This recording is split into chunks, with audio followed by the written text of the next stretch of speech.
Opinion: can nightmares about the Dreamliner be warded off? Can a faulty in-flight entertainment system or subpar air conditioning inside an aircraft cabin be a harbinger of impending disaster? Experts will probably dismiss such possibilities, citing technical logic that disproves linkages between such malfunctions and the more crucial operating systems of a giant aircraft.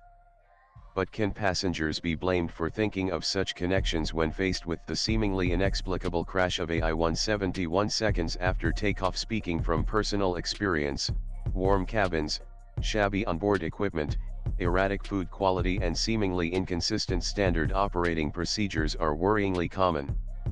On a recent Delhi-Kolkata flight, there were no cool towels, extra bottles of water or announcements by the captain, but all three were there on a Kolkata-Mumbai flight 4 days later. None of these portend future crashes, but they do raise questions about Air India's quality control protocol. In many countries, passengers clap every time their plane lands safely, even though air travel has become a very commonplace occurrence. That is because every human with a modicum of scientific knowledge understands that the laws of gravity are being defied to haul a very heavy aircraft into the skies and safely bringing it back down again, with only the continuous efficiency of all onboard systems keeping it from plummeting to Earth at any moment. When experts say some aircraft is the safest in the skies, the Dreamliner was always touted to beta. Unspoken thought in many minds is always, till the first crash.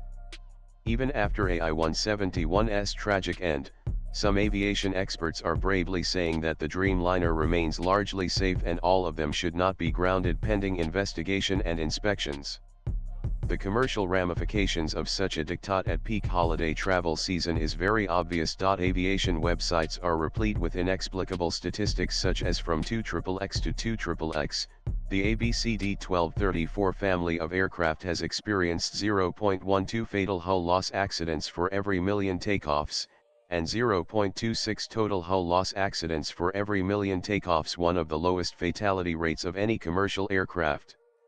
That is meant to reassure and encourage air travelers, but those innocuous numbers behind decimals still do translate into fatal crashes and deaths. A lot hinges on the visible willingness of all parties: Air India, Boeing, India's civil aviation authorities and crash investigators, both national and international, to be transparent about the evidence and their conclusions.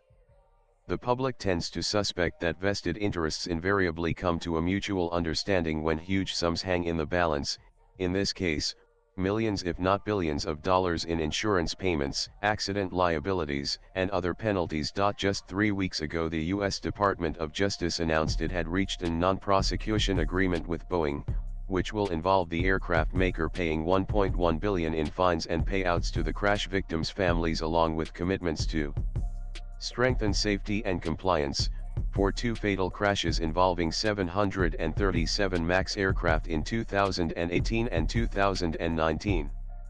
This ended a 6-year-long investigation and continuous pressure from the victims' families and legal pressure. But it cannot be forgotten that investigation revealed that Boeing's engineers and test pilots knew about the shortcomings of the new Maneuvering Characteristics Augmentation System (MCAS) software, which was supposed to prevent the plane from stalling by automatically pushing its nose down if it detected a high angle of attack. But that information was not shared with the U.S. Federal Aviation Authority, the airlines that bought the planes, or pilots. Even in the case of the Dreamliner, now the views of a whistleblower are being resurrected, although he had pointed to manufacturing rather than engineering or structural issues. The whistleblower of the fatal faults of the 737 MAX are also now being cited to indicate the tendency of Boeing to suppress crucial problems, including the many smaller glitches that even the Dreamliner has been plagued with, although there had been no catastrophes before this one. Clearly the aircraft maker had instilled enough confidence in their product to ensure that major airlines inducted 787s into their fleets. In fact, US, Japan and China together account for 40 of all Dreamliners. India is way down in 9th position. And barely 24 hours after the AI-171 crash, aviation experts have been robustly reiterating that 787s have undertaken over 5 million takeoffs and landings without fatal accidents, pointing to its solid reliability. But it cannot be denied that millions of Indians have watched a Dreamliner take off and then, horrifically, almost in excruciating slow motion, descend into a group of buildings and end in a fireball. What went through the minds of the pilots of the Indigo flight lined up next to the runway preparing for its own takeoff? Although flights have resumed at Ahmedabad Airport, there will be a lot of jittery travelers for the next few weeks at least. What will allay fears? It's a tricky call. According to experts, over 70 of accidents have been found to be due to pilot error. That is somewhat convenient, as it implies that planes are inherently safe but can become unsafe due to human frailties. In this case, one scenario constantly being conjectured is that one pilot may have retracted the flaps instead of the landing gear, leading to a loss of thrust which could not be rectified as they did not have the time or the altitude to do so. Another possibility also ascribed to pilot error would be if one engine was damaged by a bird hit but the pilots shut the other engine down instead, also leading to a catastrophic loss of thrust. A third possibility, seen as very far-fetched, is a simultaneous failure of both engines. Now that the flight data recorder has been recovered, what really happened will be known soon, but the Dreamliner's reputation for safety appears to be an industry shibboleth now. What is conspicuously absent from most assessments, however, is the incident of January 23 this year, when a United Flight UA613 to Washington, D.C. with 245 passengers, 8 cabin crew and 3 pilots had a mid-flight emergency described as pressure loss that forced the Dreamliner to return to Lagos. It was attributed to an unspecified technical issue.